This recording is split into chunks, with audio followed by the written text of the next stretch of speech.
주인 연속 설교 8번째 주인에 따른 종의 믿음과 기도라는 제목으로 말씀을 전하겠습니다.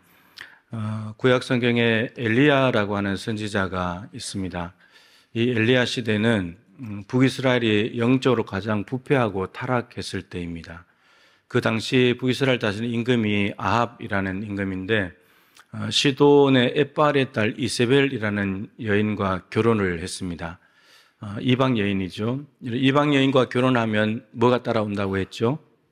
우상이 따라옵니다. 그래서 이세벨이 가지고 들어온 우상이 바알이라는 우상입니다. 그래서 바알 종교가 북이스라엘 전역을 이제 뒤덮기 시작을 했죠.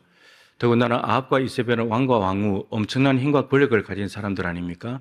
그러다 보니까 예언자들도 거짓 예언자들이 거기에 입맞추기 위해서 그들에게 입에 맞는 예언을 해주고 듣기 좋은 예언을 해주면서 백성들 전체가 다 바알 종교에 빠졌습니다. 이 바알 종교는 바알이라는 이름 자체가 주인 혹은 남편이라는 뜻입니다. 그러니까 풍요와 다산의 신인데 바알 신이 이 땅에 비를 내려가지고 풍성한 수확을 거두게 한다. 이게 바알 종교입니다. 그럴 때 이 바알 종교가 창궐한 북이스라엘에 화산이 폭발하듯이 말씀을 가지고 뛰어나온 예언자가 바로 엘리야였습니다. 그래서 비를 주관하시는 신은 바알이 아니라 하나님이다. 이것을 보여주기 위해서 하나님께서 말씀하신 대로 3년 6개월 동안 비를 멈춰버렸고 또 3년 6개월 뒤에 다시 비가 오게 하면서 비를 주시는 분은 바알이 아니고 하나님이다. 이걸 갈멜산 전투에서 똑똑하게 보여주었습니다. 그러고 난 뒤에 이세벨이라고 하는 이 여자가 엘리야에게 사람을 보내가지고 네가 바알 선지자, 아세라 선지자들을 850명을 죽였으니까 내일 이맘때까지 12시간 내로 내가 너를 죽일 것이다. 24시간 내로 죽일 거다. 근데 그 말을 듣고 엘리야가 도망을 갑니다. 정말 최남단으로, 브엘세바가 이스라엘의 최남단인데 거기서 하룻길을 더 들어갔으니까 하룻길이면 30km 정도 되잖아요. 들어갔는데 거기 가서 하나님 나 못하겠습니다. 나 죽여주십시오. 이렇게 된 겁니다. 그렇게 용맹하게 싸웠던 엘리야가 도망가가지고는 하나님 나 이제 못하겠습니다. 하나님을 위해서 바알이 주인이라고 모든 사람들이 믿고 있는 이때에 하나님이 주인이라고 외치는 사람은 나 하나밖에 없습니다. 그래서 더 이상 못하겠습니다. 이렇게 이야기했을 때 하나님께서 말씀하시기를 무슨 소리냐? 7,000명이 있다. 그 7,000명들은 바알에게 무릎 꿇지 않는 사람, 여러분 무릎을 꿇는다는 말은 복종한다는 거죠.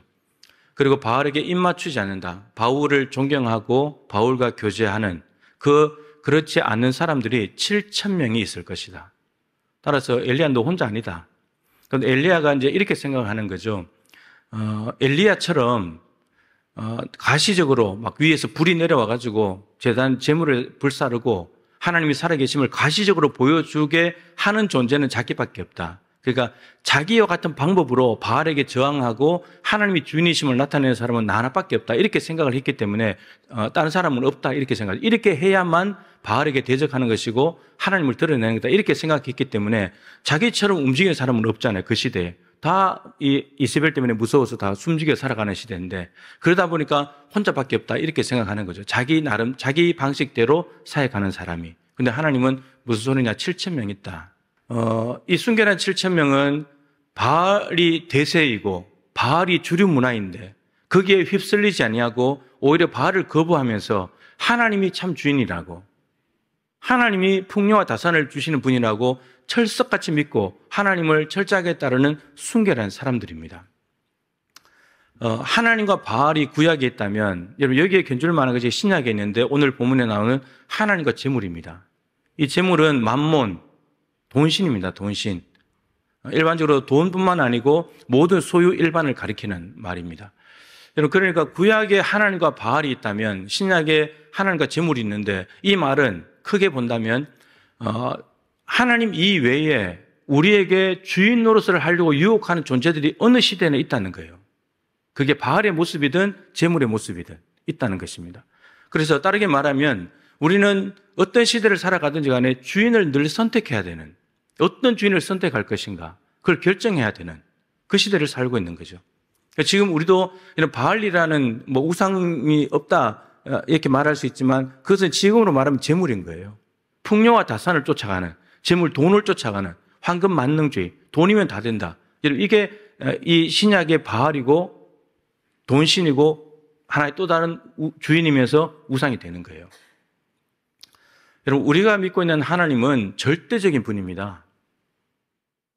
그 누구와도 견줄 수 없고 그 무엇과도 비교할 수 없는 절대적인 분이 하나님이세요. 그런데 사람들이 자꾸 이 절대적인 하나님을 놔두고 다른 절대적인 존재를 자꾸 섬기려고 한다는 거예요. 여러분, 21세기가 포스트 모더니즘 이 시대의 특징이 상대화입니다. 절대적인 것은 없다. 상대화시키는 거죠. 그런데 이 21세기에 상대화시킬 수 없는 여전히 절대적인 힘과 능력을 가지고 있는 게 뭐냐? 돈입니다. 돈은 상대화시킬 수 없어요. 돈에 견줄 만한 게 있습니까? 돈보다 이게 더 좋아.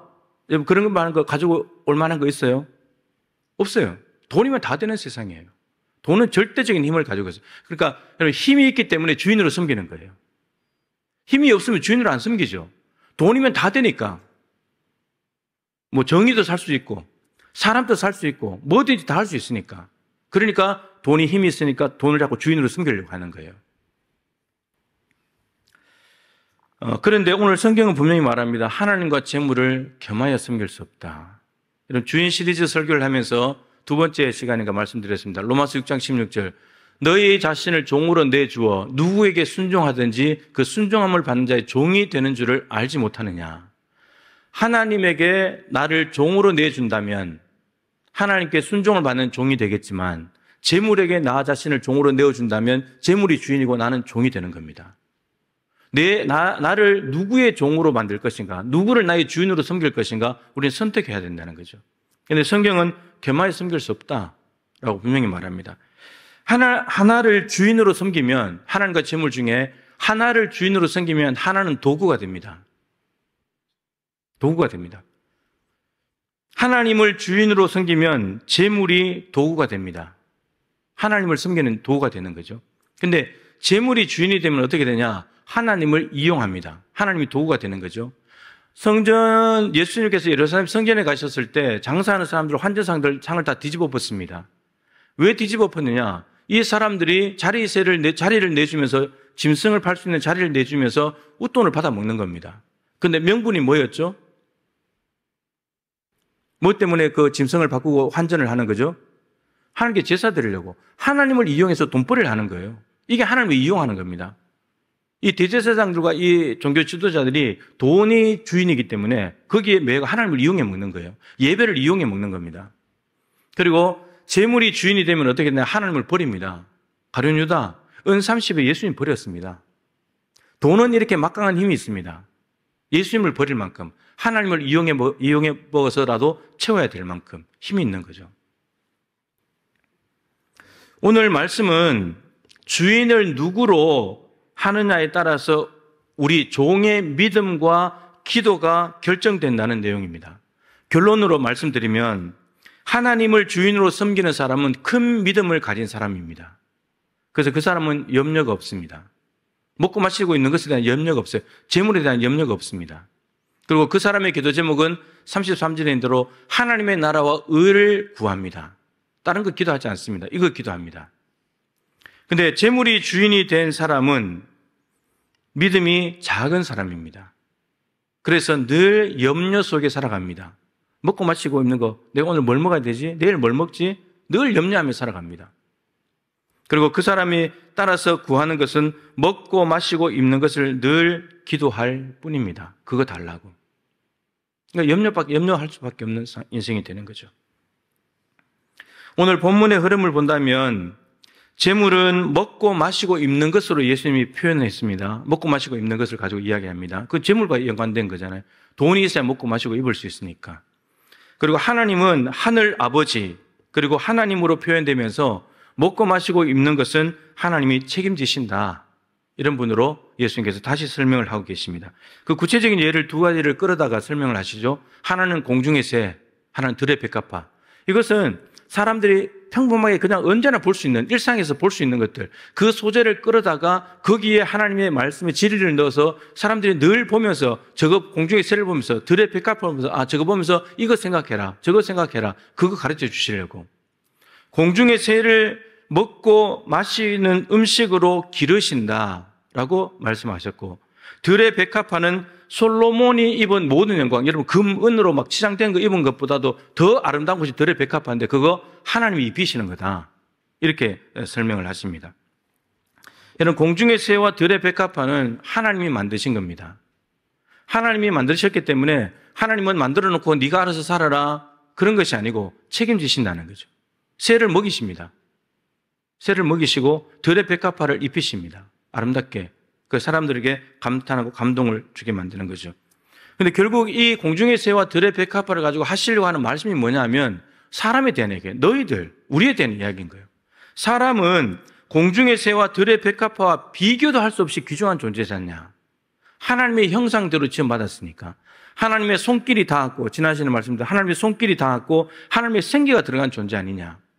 공중의 새 들의 백합화는 말씀으로 지었지만 너희들은 직접 손으로 하나님을 닮은 존재로 하나님의 생기를 부어서 넣어서 만든 존재 아니냐. 그런데 공중의 새도 먹고 마시게 하시고 들의 백합화도 입히시는데 하물며 그보다 더 귀한 너희들 왜 먹고 마시고 입는 거 안 주겠냐.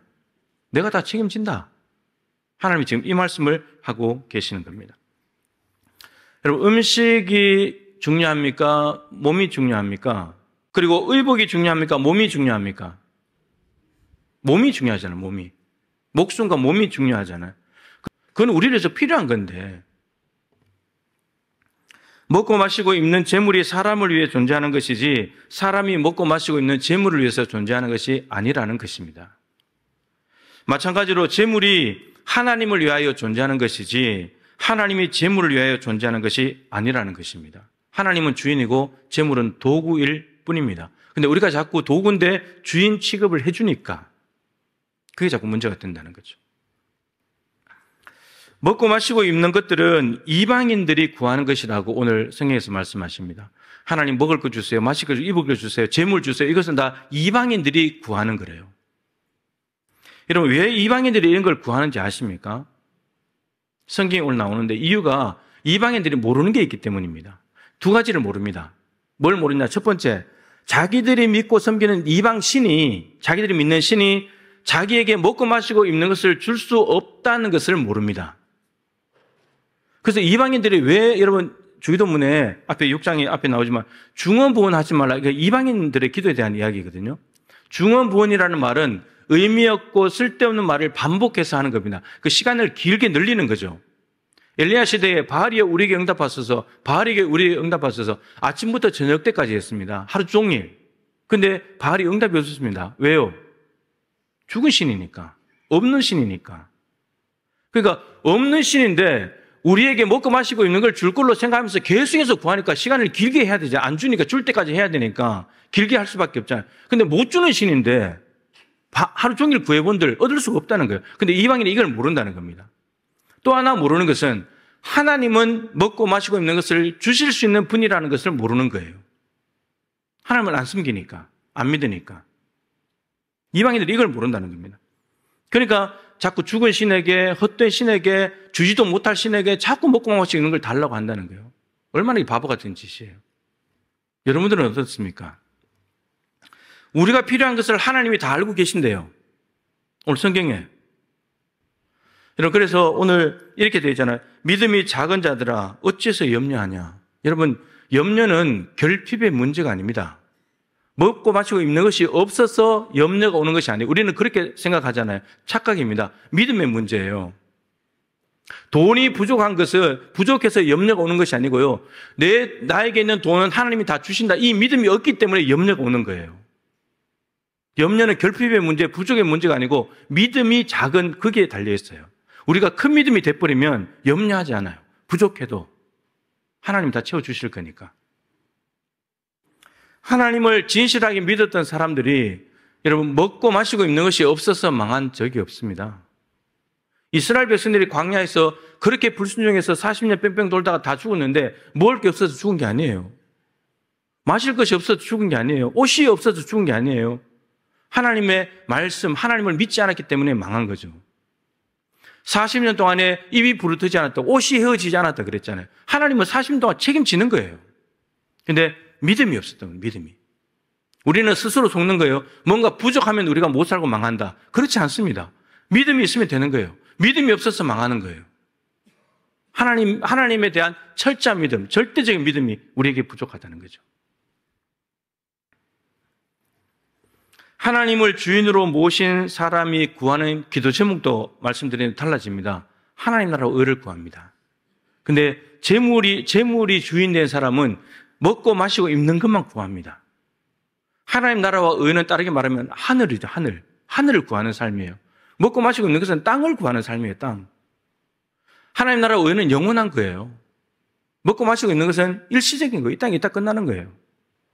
그리고 하나님 나라의 의는 하나님과 관련된 거잖아요. 먹고 마시고 입는 것은 나에게 자신의 것만 구하는 거예요. 전혀 다른 삶. 가치관도 다릅니다. 신앙의 목적도 달라요. 삶의 목표도 달라요. 전혀 다른 삶이에요. 우리가 찬양 중에 집 팔고 땅 팔고 냉장고 팔아서 하나님 나라 가야 된다고. 밭에서 진주를 발견했는데, 보화를 발견했는데 집에 가서 몽땅 다 팔아가지고 그 밭을 산다는 거예요. 하나님 나라가 거기 있기 때문에. 여러분, 가치관의 차이예요.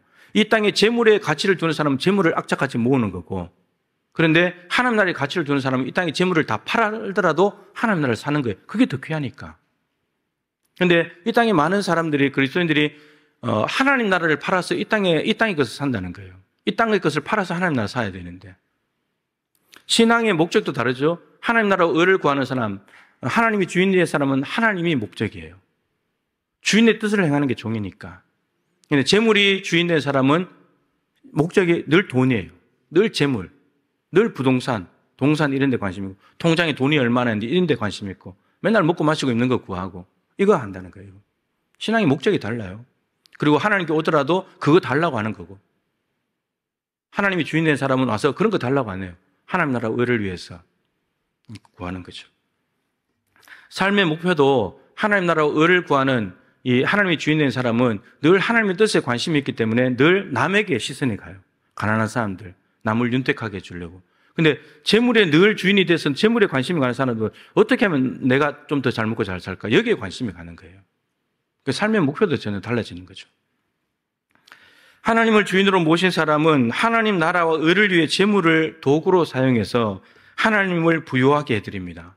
다르게 말하면 남을 윤택하게 하는 삶을 살아가게 됩니다. 삭개오가 있잖아요. 삭개오. 누가복음 19장에 삭개오는 아시는데 세리장이었고 로마가 이스라엘을 다스리고 있었기 때문에 이스라엘은 로마에 세금을 내야 되는데 그 세금 징수원으로 일을 했죠. 그런데 세금을 거두면서 로마가 부과한 세금보다 더 받아야 됩니다. 왜냐하면 자기 주문을 챙겨야 되니까. 그래서 누가복음 3장에 세례 요한이 요단강에서 회개 세례를 선포할 때 회개에 합당한 열매를 맺으라. 그 세리들이 와서 우리는 무엇을 하면 회개에 합당한 열매를 맺습니까? 정한 세 외에는 거두지 마라. 정해진 세금이 있는데 그 세금 외에 더 거두지 말아라. 더 거둔다는 말은 자기가 챙기는 거거든요. 로마에 갖다 주면서도 로마에서 또 주는 게 있겠죠. 그러니까 엄청나게 돈을 축적한 사람이죠. 돈이 주인인 사람이 삭개오였습니다. 그런데 예수님이 지나가신다는 말을 듣고 뭐가 나무에 올라가서 예수님을 만납니다. 근데 예수님이 별다른 말 안 하시죠. 삭개오야 내려오너라. 내가 오늘 내 집에 가서 하룻밤 자야 되겠다. 근데 삭개오가 내려오자마자 이렇게 말하죠. 너무너무 즐거워하면서 주님, 제 재산의 절반을 가난한 사람들에게 나누어 주겠습니다. 그리고 누구에게 속여 빼앗은 것이 있다면, 정한세 외에 더 받은 것이 있다면, 속여서 내가 세금을 약탈한 것이 있다면 4배나 갚겠습니다. 여러분, 구약 성경의 속건제는요 5분의 1만 주면 돼요. 20%. 근데 지금 삭개오는 400%로 갚겠다는 거예요. 400%로.